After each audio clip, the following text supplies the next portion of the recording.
जय श्री कृष्णा साथियों, आइए सुनते हैं कुब्जा कौन थी और श्री कृष्ण से उसका क्या संबंध था। श्री कृष्ण की माँ का नाम था देवकी और दूसरी थी यशोदा। परंतु गोकुल में अन्य रहने वाली वृद्ध महिलाएं भी उन्हें पुत्र की तरह स्नेह करती थीं। इतना ही नहीं, श्री कृष्ण अपने जीवन काल में जहाँ जहाँ रहे उन्होंने सबसे प्रेम व स्नेह पाया। आज आपको उनके प्रति प्रेम रखने वाली ऐसी ही एक स्त्री के बारे में बताने जा रहा हूँ।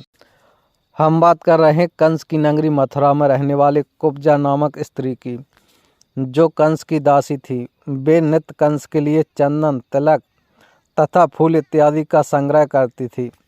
अपने प्रति कुब्जा की इस असीम प्यार व श्रद्धा को देखकर कंस भी अति प्रसन्न था। कहा जाता है कि कुब्जा को बहुत कम लोग जानते थे।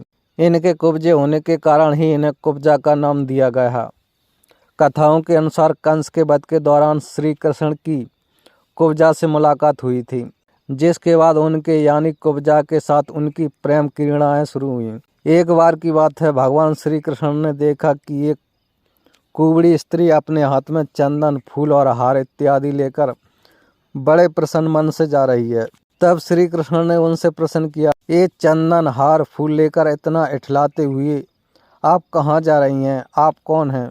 तो कुब्जा ने श्री कृष्ण के प्रश्न का उत्तर देते हुए कहा, मैं कंस की दासी हूँ। मेरे कुबड़े होने के कारण सब मुझको कुब्जा कहते हैं। मैं ये चंदन, हार, फूल लेकर अपने महाराज कंस के पास जा रही हूँ।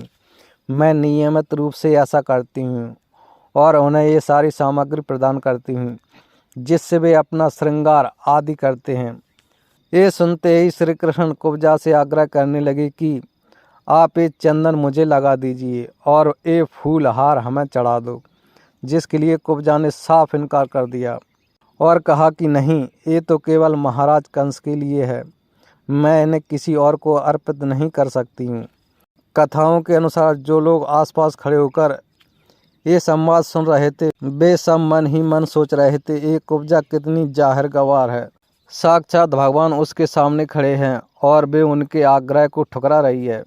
वहाँ मौजूद सभी लोग कुब्जा के बारे में सोच रहे थे कि वे इतना भाग्यशाली अवसर अपने हाथ से गंवा रही है।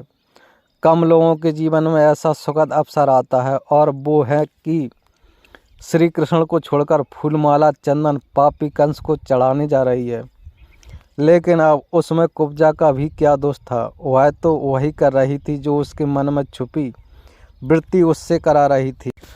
परंतु अब श्री कृष्ण भी हठी ठहरे थे, लगे बार बार उससे आग्रह करने। अतः वो कुब्जा को मनाने में कामयाब हो गए और कुब्जा उनका श्रृंगार करने के लिए तैयार हो गई। किंतु क्योंकि वो कुबड़ी थी, इसलिए वे प्रभु के माथे पर तिलक नहीं लगा पा रही थी। कुब्जा की इस व्यथा को देख श्री कृष्ण ने उसके पैरों के दोनों पंजों और अपने पैरों से दबाकर हाथ ऊपर उठवाकर ठोड़ी को ऊपर उठाया तो कुब्जा का कुबड़ापन ठीक हो गया, जिसके बाद कुब्जा श्री कृष्ण के माथे पर तिलक लगाने में सफल हुई। कुब्जा के बहुत आमंत्रित करने पर कृष्ण ने उसके घर जाने का वचन देकर उसे विदा किया।